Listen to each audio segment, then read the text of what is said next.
आपकी विचारधारा और बसपा की विचारधारा मेल खाती है?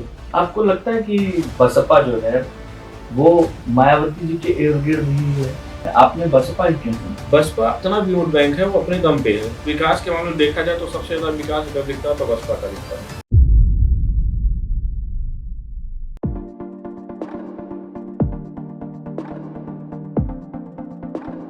नमस्ते, बात रस में आप सभी का बहुत बहुत स्वागत है। एक बार फिर एक खास मेहमान और एक बार फिर बतरस की चुस्कियां। आज जो मेहमान हमारे साथ उपस्थित हैं, जो मेहमान हमारे साथ जुड़ रहे हैं, जिनसे बात करने जा रहे हैं, वो राजनीति में बहुत कम उम्र में बहुत अच्छा नाम कमा चुके हैं और उनसे उनके बारे में जानने के लिए उनसे बेहतर और कौन बताएगा। स्वागत कीजिए हमारे आज के मेहमान उदराज वर्मा जी का। बहुत बहुत स्वागत है सर, आपका बहुत बहुत स्वागत है।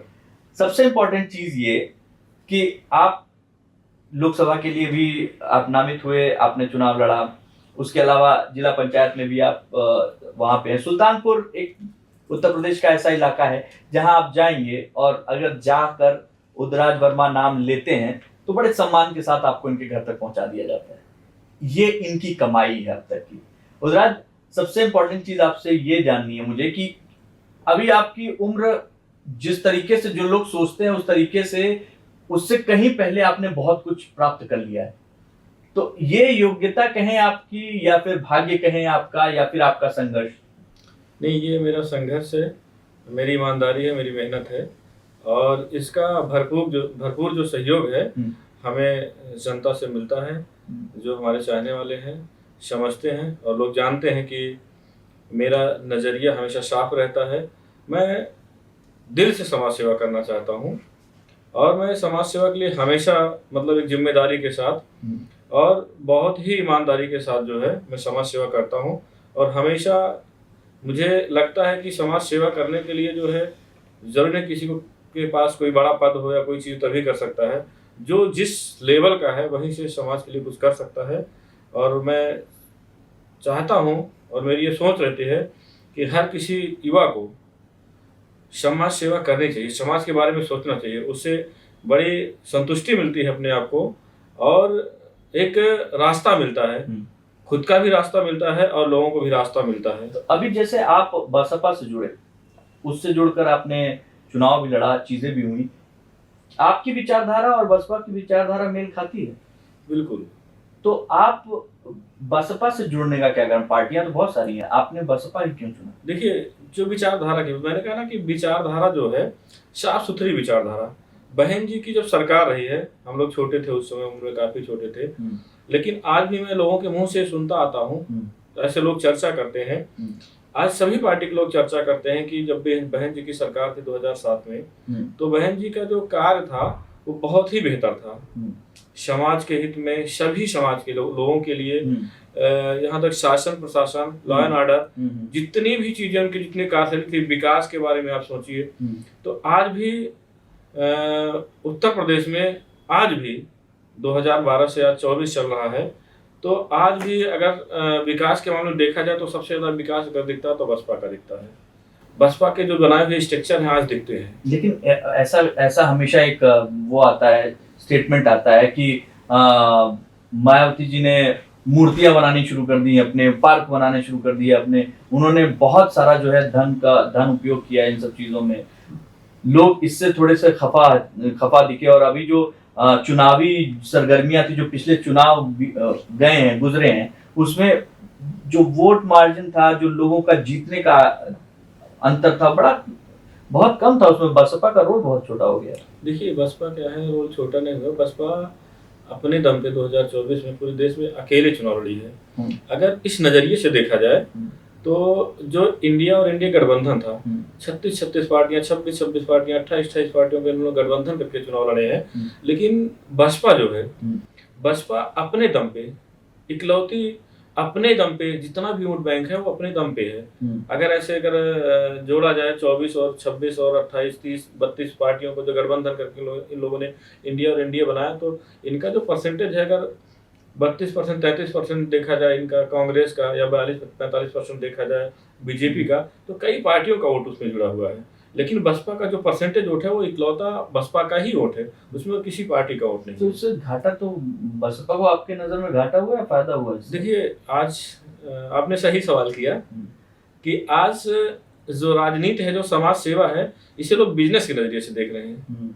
जो लोग हैं, जो नेता हैं, वो इसे बिजनेस के नजरिए से देख रहे हैं, जो कि ऐसा नहीं, समाज सेवा के नजरिए से देखना चाहिए। क्योंकि जब हम घाटे और फायदे के बारे में सोचते हैं तो ये ट्रेंड हटके जो है समाज सेवा से बिजनेस पे चला जाता है। और माननीय बहन जी की यही अच्छाई है। आज माननीय बहन जी देश की बड़ी नेता हैं और अभी जैसे देखिए हर जो घटना होती है, माननीय बहन जी एक्स के माध्यम से हर घटना को, कभी बहन जी ने कंट्रोवर्सी वाला नहीं पैदा किया कि सड़क पे जाइए तोड़ फोड़ करिए। उन्होंने संविधान को ध्यान में रखते हुए अपनी विचारधारा को रखने का काम किया, जनता को समझाने का काम किया। उन्होंने जब भी जितने भी न्याय किए, कानून के आधार पर न्याय किए। अभी आपने देखा होगा बहन जी ने अभी जल्दी में उन्होंने बाइट दिया तो बताया कि हमने संविधान के दायरे में रह के जो है लॉ एंड ऑर्डर को मेंटेन किया, ना कि मुझे न्याय देने के लिए बुलडोजर की आवश्यकता नहीं पड़ी। अभी माननीय बहन जी ने बताया। तो देखा जाए तो अच्छा, अभी जो सिचुएशन है, आपको उदराज जी जो अभी जो उत्तर प्रदेश की बात कर रहा हूँ क्योंकि आप उत्तर प्रदेश से उभरते हुए नेता हैं, उत्तर प्रदेश की जो अभी सिचुएशन है, जो हालात है, उसके हिसाब से क्या आपको लगता है कि वहां पे अभी जो न्याय व्यवस्था है, जो कानून है वो, और जो प्रशासन काम कर रहा है वो सही तरीके से कर रहा है कि नहीं कर रहा है? नहीं, बिल्कुल सही तरीके से नहीं कर पा रहा। अगर वो सही तरीके से काम करता तो तमाम घटनाएं सामने आ रही। देखिए अभी क्राइम जो है बढ़ता जा रहा है, क्राइम कंट्रोल नहीं हो पा रहा है। अच्छा, अगर बसपा के कंपेयर में देखा तो बहुत ज्यादा, बसपा में बहुत ही शांति थी। आज देखिए लोगों का घर से निकलना मुश्किल हो गया, खुलेआम किस तरीके से तमाम प्रकार की घटनाएं हाईलाइट हो रही हैं। ये जो आपको लगता है कि जो अगला चुनाव आने वाला है उत्तर प्रदेश में, आपको लगता है कि जो बीजेपी ने जो अभी तक अपना जो है योगी सरकार ने एक वर्चस्व बना के रखा है, वो कायम रहेगा, चीजें चलेंगी, या फिर अगर नहीं तो उस पर जो क्वेश्चन मार्क है वो किस आधार पे लगाएंगे? देखिए जैसे जनता जो है बहुत परेशान हो चुकी है और अब जो है जनता कहना चालू कर दी है कि बसपा की ही सरकार में सुख और शांति मिल सकती है, क्योंकि और कोई सरकार नहीं है जो इतना अच्छे से गरीब और सभी समाज के लोगों का जो है भला कर सके। सभी देखिए युवा बेरोजगार रोड पे जो घूम रहे हैं, बसपा से ज़्यादा अब देखिए वैकेंसी बसपा ने बहुत निकाला, बहुत रोजगार दिया युवाओं को। तो अब युवा भी और जो जनता है उत्तर प्रदेश की वो बिल्कुल चाह रही है कि बसपा आए। तो अभी अगर आपको क्या लगता है कि अब जो है अगर आपको सरकार में आना है, चीजें करनी, तो अब आपकी पॉलिसी क्या होगी? अब आपकी विचारधारा में क्या चीजें ऐसी इंक्लूड की जाएंगी जिससे जनता का ध्यान और जनता का प्रेम आपको मिल सके? देखिए माननीय बहन जी इसके लिए 24 घंटे वर्क कर रही हैं। आपने देखा होगा कि इस समय माननीय बहन जी अक्सर जो है एक्टिव हैं और बराबर मीटिंग ले रही हैं। बराबर जो हमारे बीएसपी के जो कार्यकर्ता हैं वो एकदम एनर्जी के साथ, अब विश्वास के साथ लग गए हैं और बहुत मेहनत कर रहे हैं। धीरे धीरे रिजल्ट और ग्राफ दोनों बढ़ रहा है और उम्मीद है कि 2027 तक हम लोग बहुत मजबूत हो जाएंगे। अभी तो कंट्रोवर्सी एक और क्रिएट हुई थी जब आकाश आनंद जी जो है वो अंदर आए, फिर उनको निकाला गया, फिर उसके बाद दोबारा उन्होंने माफी मांगी, फिर दोबारा अंदर आए। ये कंट्रोवर्सी जो है इस तरीके का एक परिवारवाद वाली आरोप भी लगने शुरू हुए हैं। नहीं, देखिए यही तो है कि माननीय बहन जी का यही है कि लोग ऐसे नहीं मानते माननीय बहन जी को। माननीय बहन जी का जो उनका जो अपनी व्यवस्था है, उन्होंने कभी परिवारवाद को बढ़ावा नहीं दिया। जो संविधान है, जो स्थिति है, जो उन्होंने एक मैसेज दिया है, एक मैसेज दिया कि आप भले मेरे घर के हो लेकिन आप गलत नहीं कर सकते, आप कानून नहीं तोड़ सकते, आप संविधान नहीं तोड़ सकते, आप पार्टी के विचारधारा से अलग नहीं जा सकते हैं। माननीय बहन जी ने देखिए चाहे चुनाव के टाइम पे देखा तो माननीय बहन जी का एक सख्त आदेश रहता है, हमारी पार्टी का कोई भी कार्यकर्ता किसी के ऊपर उंगली नहीं उठाएगा। जब मैं खुद ही नहीं सही हूँ, मैं खुद दूसरे के बारे में गलत बोलूंगा तो मैं कैसे, फिर मतलब क्या रह गया? हम तो वही चीज सुधारने आ रहे हैं ना, शांति व्यवस्था लाना चाह रहे हैं ना। अगर हम खुद ही किसी को गाली दे तो शांति व्यवस्था कैसे ला सकते हैं? तो माननीय बहन जी कहती हैं आप अपनी विचारधारा को रखिए, ये विचारधारा की लड़ाई है, ना कि तोड़ फोड़ की लड़ाई है, ना कि आप मुझे गाली दे रहे हो मैं आपको गाली दे रहा हूँ। इसी से तो बाहर आना है। आपको लगता है कि जैसे बसपा जो है वो मायावती जी के इर्द गिर्द ही है, वहीं पे जो है वहीं तक चीजें सीमित हैं। एक ही धुरी है, एक ही जगह है जहाँ पे आप इसी चीज को जो है अक्सर बीजेपी भी बोलती है, भुनाती है कि भाई सपा वो अखिलेश जी की सरकार है, मतलब अखिलेश का परिवार है, बसपा वो मायावती जी का परिवार है, हमारा वो पूरे देश का परिवार है, ये यही भुनाती है। देखिए क्या है, माननीय बहन जी जो है उनके इर्द गिर्द जो क्या, क्योंकि वो इस पार्टी की मुखिया है, हमारी राष्ट्रीय अध्यक्ष हैं, तो उनके ही नेतृत्व में हम लोग काम करते हैं। और अगर आप कंपेयर करें सपा से, तो वहाँ पे परिवारवाद है, लेकिन आप बसपा में ऐसा आप नहीं देख सकते कि परिवार का कोई आदमी इस तरीके से। तो बसपा और सपा में इसका बहुत है। तो माननीय बहन जी जो कि राष्ट्रीय अध्यक्ष हैं, और माननीय बहन जी के नेतृत्व में माननीय बहन जी हमारी पार्टी की सबसे बड़ी नेता हैं, तो हम लोग उनके ही मार्गदर्शन पे ही काम करते हैं। हम लोगों को जो काम करना है उनके ही मार्गदर्शन पे हम लोग काम करते हैं। सुल्तानपुर की बात करते हैं, जहाँ से आपने जो है चुनाव लड़ा था। आपने वहाँ पे काफी बड़ी, मतलब पहला लोकसभा चुनाव जब आप लड़े थे, दूसरे स्थान पे थे, बहुत बड़ी संख्या में जो है क्या नाम है वोटिंग मिली, और उसमें आपको बहुत प्रेम मिला लोगों का। ये वो जो समय था, वो जो चीजें हुई, उसके बाद से लगातार आप जो है राजनीति में सक्रिय हैं, चीजें कर रहे हैं।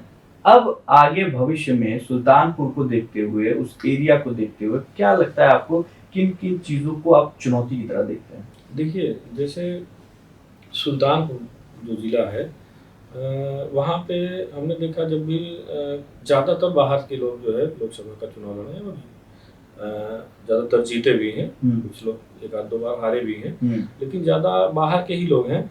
लेकिन ऐसा है कि वहाँ की जनता अब धीरे धीरे उस चीज़ को ऊब रही है, उसको पता है कि कोई लोकल का ही रहेगा तभी वहाँ का विकास कर सकता है।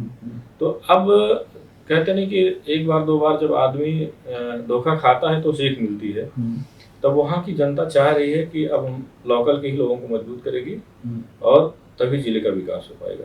तो अभी जो आपकी नज़र में चुनौतियां हैं वहाँ पे, फिर से इस बार जो है आप मुहिम में अभी से जुड़ गए हैं, चीज़ें आपके सामने आ रही, चीज़ें आप देख रहे हैं, अभी वहाँ पे जो लोकल लेवल पे क्या क्या चुनौतियां हैं जिसको अगर आप पार कर पाएं, या जो जनता के लिए जो है वो दिक्कत वाली चीज़ें हैं जो आपके सामने नज़र आ रही हैं, कि भाई अभी जो मौजूदा गवर्नमेंट है, मौजूदा सरकार है, प्रशासन है, अगर वो इन चीज़ों को ठीक करे तो भविष्य में जो है ऑब्वियसली वहाँ के लोगों का प्रेम मिलेगा। देखिए, अभी क्या है ना, यहाँ जो भी समस्याएं हैं वो प्रदेश में हैं, पूरे प्रदेश में समस्याएं हैं।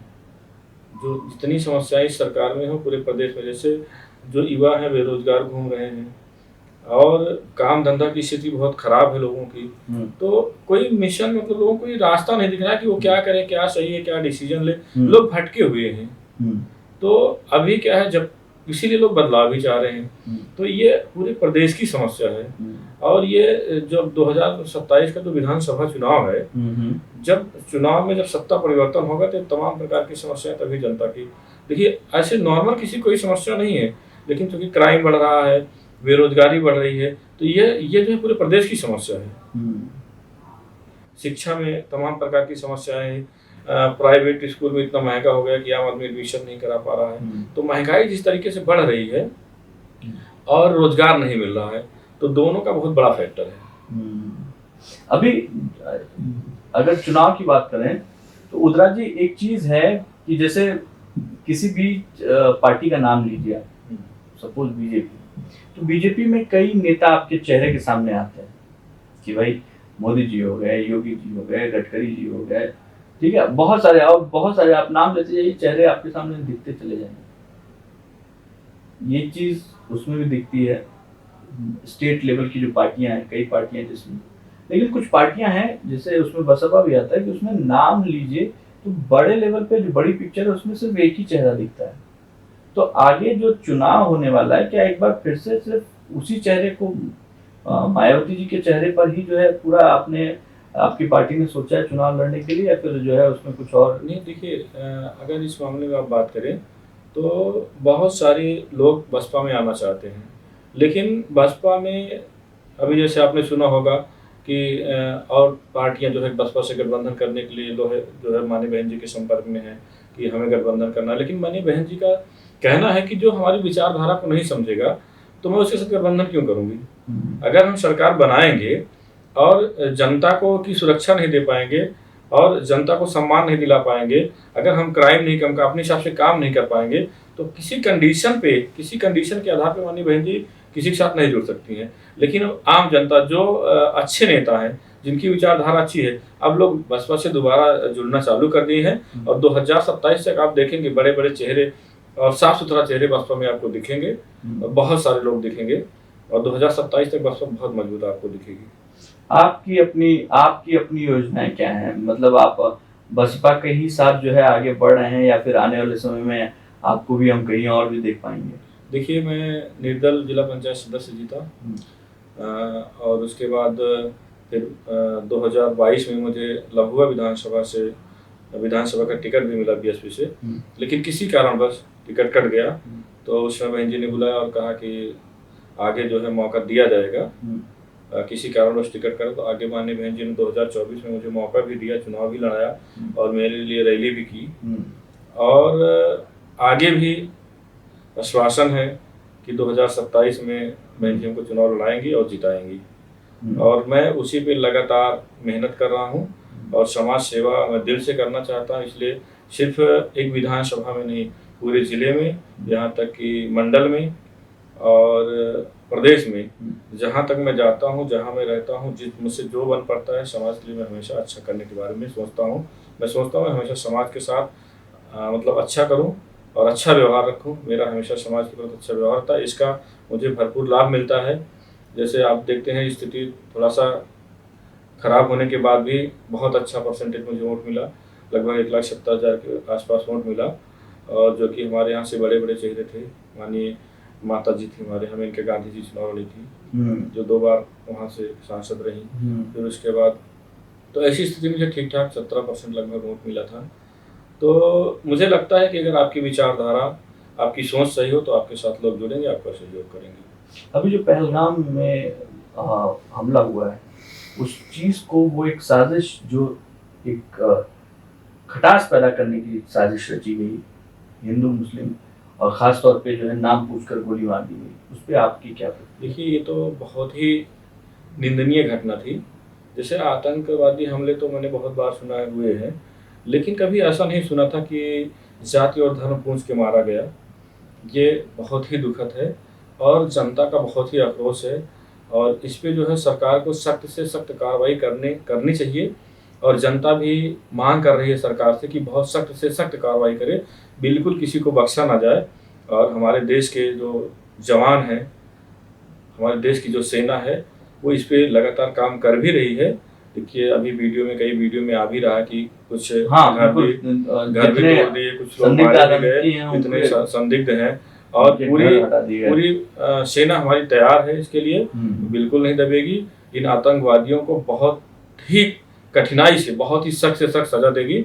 हम लोग की बड़ी उम्मीद है इस चीज से और हमारे देश की पूरी जनता आज देखना चाह रही, उम्मीद कर रही है कि सरकार कितना ठोस कदम उठाएगी और हमारे जवान कितना बेरहमी से उनको जो है सजा देंगे। सबके दिल और दिमाग पे यही एक चीज चल रही है कि उनको सख्त से सख्त सजा मिलनी चाहिए। हम लोग सरकार से अनुरोध भी करेंगे कि इस पे सख्त से सख्त कार्रवाई करें। सरकार के साथ हैं आप इस? बिल्कुल, हम ही क्या, पूरा देश इस मामले में सरकार के साथ है कि आतंकवादियों को बिल्कुल ना बख्शा जाए।